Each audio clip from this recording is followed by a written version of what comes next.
I'm Corbett Wall with DV Auction, here with your feeder flash for Friday, January the 17th, brought to you in part by Norfenacol by Norbrook. Get to the bottom of BRD fast with Norfenacol. It reaches therapeutic levels in the lungs within 30 minutes of being administered. It's approved for intramuscular or sub-Q use, so really easy to use, guys. Check it out. For more information, go to norbrook.com. Also, Unionville Livestock Market and Creston Livestock Market in north central Missouri and south central Iowa. Coming up this week, they both have special sales coming up. There's a special calf and yearling sale at Unionville Livestock Market on Tuesday the 21st, so check that out. They'll have some really nice consignments in there. And then at Creston, up in south central Iowa there, they've got a regular sale here today on Friday and also a hay sale. But then coming up on Wednesday of next week, they're going to have a big special, all vaccinated calf and yearling special. Going to be on the 22nd there. Including in that run is Justin Peterson. He's going to have 500 head of top quality yearling heifers there, weighing from 7.5 to 8.5. The Miller family will have 200 head of fancy red Angus steers weighing from 6 to 750, all long time wean and had all their shots, guys. Check out those two sales. You can view and bid either one of them at DVAuction.com. Where have all the cowboys gone? Now, that title is only loosely influenced by that cheesy pop song that was around there a couple decades ago or however long it was, but we're short of cow producers. Nobody seems to want to do it anymore. The input costs, especially over the last several years, I mean, they've just put the burden so much, and you've got to keep those cows year round. Unless you've got some kind of state lease or BLM or something that you can kick those off of for several months out of the year, it's a lot to have to take care of cows year round. The land prices continue to go up, and I've said it a jillion times, but it's so true. There is not one spot in these United States that you can buy land and pay for it by running cows. You just can't do it anymore.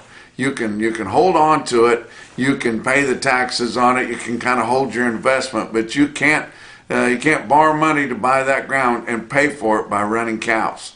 It's just impossible. There's been a lot of loss of equity from these big ranches and these big calf operations over the last several years. Now it's paying off this year. There's no doubt. I mean, you know, we used to say that you needed to sell $1,000 calf to be able to keep your cows year round. Well, guys are out doing that by a long shot, but a lot of them are looking at it as just an opportunity to get completely out. And the age of our producers just keeps getting older and older and older. You know, I think they say it somewhere in the 60s, but most of the cow-calf producers that I know that's been around for a while are in their 70s, and there's nobody behind them. You know, the next generation had to go find a job somewhere. They weren't lucky enough to be able to stay on the ranch or keep those cows around, and it's a shame, really. And we're just wondering how we're going to continue to replenish our beef supplies in this country whenever we don't have very many cow-calf producers. The urban sprawl continues to drive cow-calf producers out.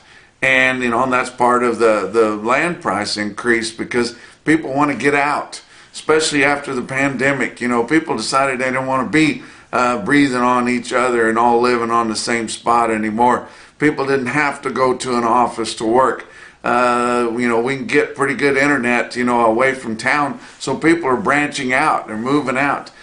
People make money, you know, working these jobs, and they can buy them a pretty good acreage out there at the edge of town, and it's just crowding out our cow-calf producers. You know, there's a lot of conservation being going on, wildlife conservation to prevent and for hunting. These hunting groups are huge, and they've got tons of money. These rich guys that work in town want to get their bravado off by going out a time or two a year and taking a big gun and you know, they can go out there and then maybe be in the cold for a day or two, and it makes them feel like a man to go out, and they spend ungodly amounts of money to hunt on these remote places. And so you've got these hunting groups and investors too that are going out and buying these huge ranches, and they're not allowing any, they're just driving all the cows out. They're just preserving all that for their hunters to come in. And it's just, you know, not that the cows couldn't be out there while they're hunting, but they don't want to fool with the cows. They don't want to have to take care of the cows when it's cold and make sure that they've got water and all that kind of thing. They just don't want to do it. And, you know, so we're just seeing fewer and fewer those old hardcore cow-calf producers. The attractiveness of backgrounding cattle has taken a lot of them away too, especially when you move into the lower Midwest and places where they don't really have ranches. You know, they have grass pastures out there, and you can turn, you know, 2 or 3 sets of yearlings around on those pastures instead of just holding it for your cows all year long. And a lot of people are doing that, you know, with forward contracting and selling them on videos and things, you know, way out front. It's taken a lot of the risk away of the backgrounding, and people like that kind of thing. But you know, we're sure getting short of cows, and I think that has as much to do with the tight numbers of cattle as this regular cycle has to do with it. And like most people, I think even the light numbers of cows that the USDA is quoting is a lot less than what they're actually showing us. And it's not that they're trying to sway us, they just don't know. I mean, it's a guess. You know, I worked for the government long enough to know it doesn't have to be right to be official. And I think if we really knew, there's not nearly as many beef cows around as what the reports say. And you can see that the daily livestock report put out by the CME at times is really good. I encourage you to look at it and subscribe to it like I do. And I try to give them credit when I use the information from them. But they had a really good report out on Friday, and it was talking about how much tighter our cow and bull slaughter is than what it's been over the last several years.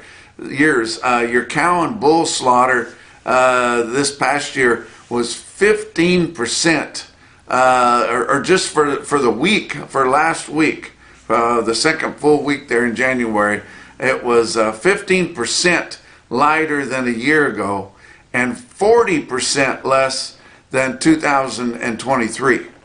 40%. Now, last year could have been skewed because we had a big winter storm, and of course your sales have been running light a year ago at this time, and we've talked about that. Your slaughter was running lighter a year ago at this time, but look back to 2023, 40% lighter for our cow slaughter last week than it was 2 years ago. That is very, very significant, guys.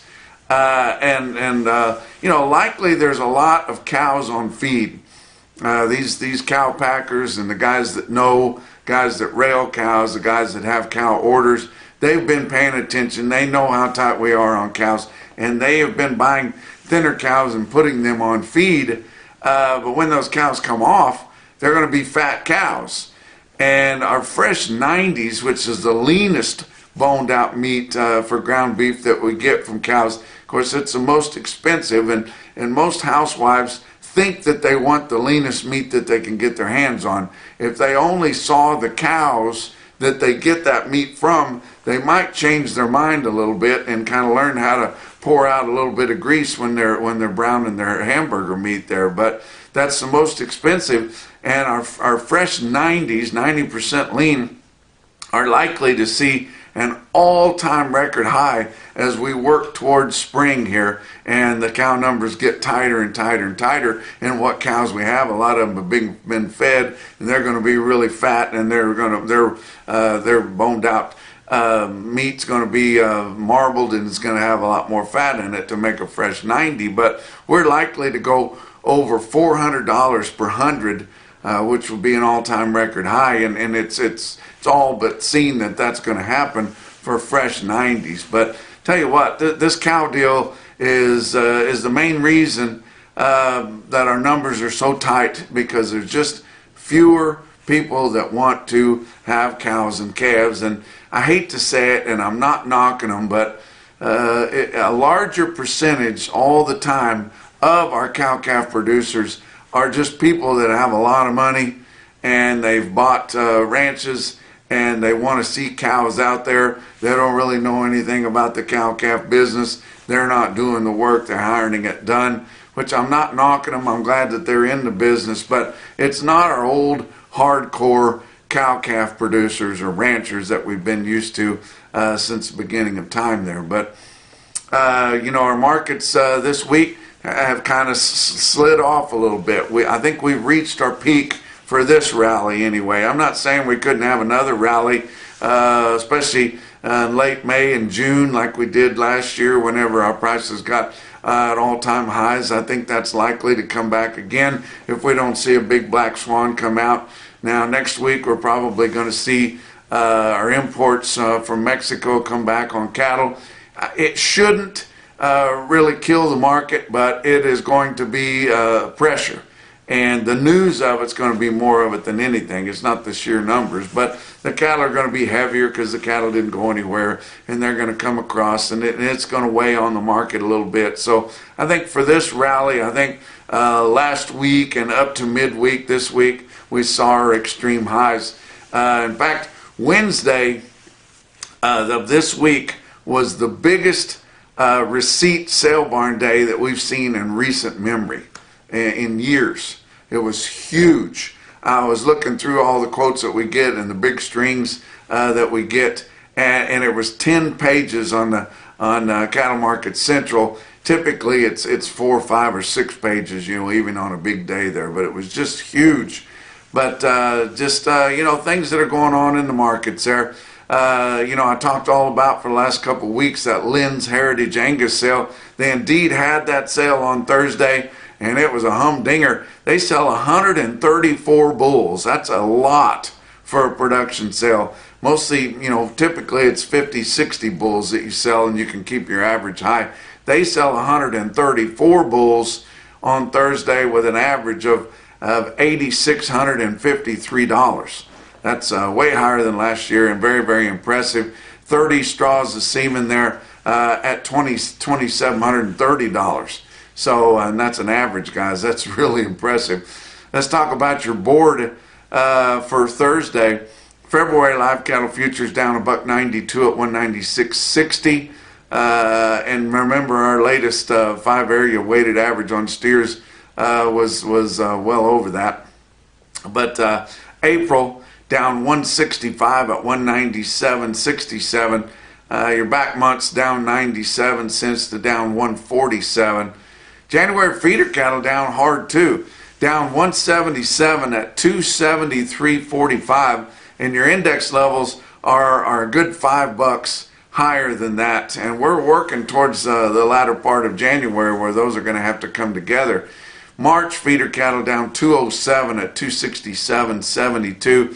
Back months on feeder cattle down $1.80 to down 197. Look at your grains. March corn down 4 1/4 cents a bushel at 474 1/2. Beans for March down 23 3/4. They were up big last week, down big this week at 10.19. Kansas City hard red winter wheat for March down 9 1/4 cents a bushel at 548 1/4. Your fat cattle trade did break loose. Of course, your Southern Plains broke loose on Wednesday at steady money, and then on Thursday we saw the Northern Plains kind of break loose, also steady money, and for the most part your direct trade negotiated out of the 5 area is mostly steady to weak. We gotta call it a little bit weaker in spots, but mostly steady. Iowa sells 9,300 head on Thursday, 11,700 for the week. Live sales in Iowa on Thursday, 202 to 205. Dress sales mostly 320, but up to 325 on a few. Nebraska sells 18,900 head on Thursday before 2 o'clock. That's pretty good movement, guys. 20,100 for the week. they'll sell a lot more than that. But just for Thursday morning, that's a pretty good slug.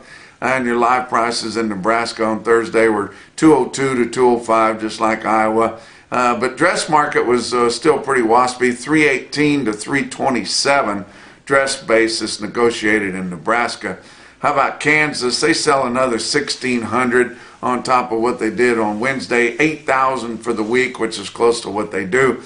And your live price in Kansas was mostly $2. Where on Wednesday it was mostly 201, but it was mostly $2. So there's your weakness. Some up to 201 in Kansas, and some dress trade in Kansas at 322. Texas sold another 400, only 1,550 head for the week. But their price in Texas on Thursday was still 201. But talk about box beef cutout values. They were mixed again. Choice was down 73 cents at 333.41. Selects was up 134 at 319.38. Your slaughter has been pretty aggressive this week, especially to the comparisons, but 488,000 head estimated cattle slaughter up through the first 4 days of this week. It's 14,000 better than last week, which was hampered a little bit by the storms, and 34,000 better than the same week a year ago, which was significantly curbed by the winter storms. Your actual slaughter information come back for the week ending January the 4th had your average dressed steer carcass weight at 959 pounds. The biggest we saw in all of 2024 was 960. We're at 959. That was 3 pounds bigger than the previous report, 22 pounds bigger than the same report a year ago. Big carcasses, guys. Talk about what else is going on. Livestock Risk Services, of course that's Dakota Moss and the agents that work with him. All of them are well versed in this. Most of them in the cattle business too. But get a hold of one of these guys that you feel the most comfortable with. And I stress it all the time. And if I don't do anything as far as giving you guys information on the feeder flash, I want you to protect yourself so you don't get rubbed out. And I implore you to protect yourself. This market is at a big peak here. There's a long way down. And I know you guys think that it's expensive, and it is fairly expensive when you're talking about risk management. You know, $10 or $11 100 to protect yourself. But my gosh, just think of these prices we're at. And that is such a small percentage of what this market could fall if it does fall. I'm talking about you small guys too. I don't care if you only got 30 or 40 head out there or even less. With the LRPs, you can protect yourself on any number of cattle there. And get a hold of them at LivestockRiskServices.com, and they can answer your questions and help you out. Let's talk about your feeder cattle market. Your real-time index on DVAuction late in the day on Thursday, after most all your sale barns had completely closed, sitting at 277.78. That was down 103. And we saw several lower markets around on Thursday. You know, it kind of planed out on Wednesday, and the board had an effect on the market for the first time in several weeks on Thursday. But your latest CME cash feeder cattle index sitting at 278.31. It came up just like your real-time index did a day or two ago, because it's always running behind there. But sale you want to check out here on Friday is Wahoo Livestock Sales in Wahoo, Nebraska. They've got a big special coming up for them, and they've got feeder cattle and calf sale starting at noon. They're going to have a hay sale starting at 10:30 in the morning. Be some really nice cattle there at Wahoo Livestock Sales. And then next Friday, they're going to have an even bigger special, including a big consignment from the health operation there, 1,200 head, just one consignment from them. But going to have a good sale here today on Friday too. Check them out on DVAuction.com. Get a hold of them a little bit early if you want to be approved to bid. Let's talk about your big sales on Thursday.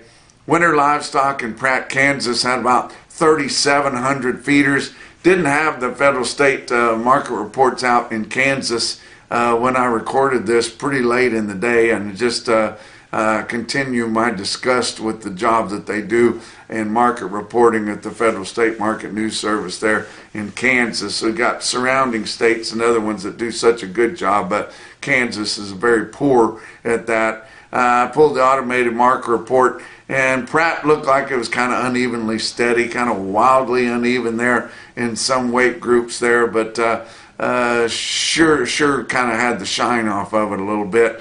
Farmers and Ranchers Livestock in Salina, Kansas had a bigger sale, about 4,600 feeders for them, and their report wasn't out either, but their market was lower.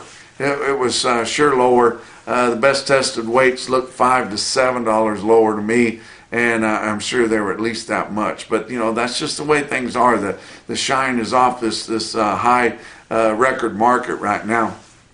I want to give you an individual quote out of a sale barn that I really like down in the Southwest, Wilcox, Arizona livestock auction. Now, I've given you them at times, just showing you what you could buy some cattle for, because I think maybe people don't know about it. You could get online on DVAuction and bid on some really nice desert cattle down there, guys, and you'll be impressed with the quality, and you'll love the health on them when you get them home. It almost makes me wonder if there wasn't some cattle people down in Arizona roping, and they got to missing the sale barn and went over to Wilcox, because they had some really impressive quotes on Thursday, including 85 steer calves, Wilcox, Arizona, weigh 512 pounds, bring 360. Now that's one of the top quotes I saw anywhere, even up in the northern plains in the Midwest. So good job there with them at Wilcox, Arizona, and they're on DVAuction every week. The best sale that I saw as far as the market on Thursday was Mitchell Livestock Marketing in Mitchell, South Dakota. It was our National Beef Wire stick-out sale of the day, and they had about 5,600 head for their sale, and it was unevenly steady like a lot of markets were later this week. Give you a rundown on our automated market report through Cattle Market Central. Look at your best tested weights.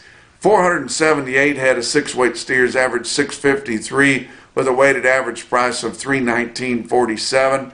526 head of 7-weight steers averaged 737 at $292.65 or 63. That was really impressive. 841 head of 8-weight steers, Mitchell, South Dakota, averaged 837 at $274.46.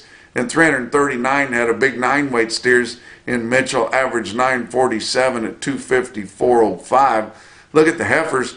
522 head of 6-weight heifers, Mitchell Livestock Marketing, averaged 652 at $286.63. 489 head of 7-weight steers, averaged 740 at $266.24. There were 340 head of the 8-weight heifers. They averaged 852 at $245.75, and 379 head of 9-weight heifers. Don't see them quoted a lot of places. They averaged 954, and those big heifers had a weighted average price of $236.03. Very impressive there.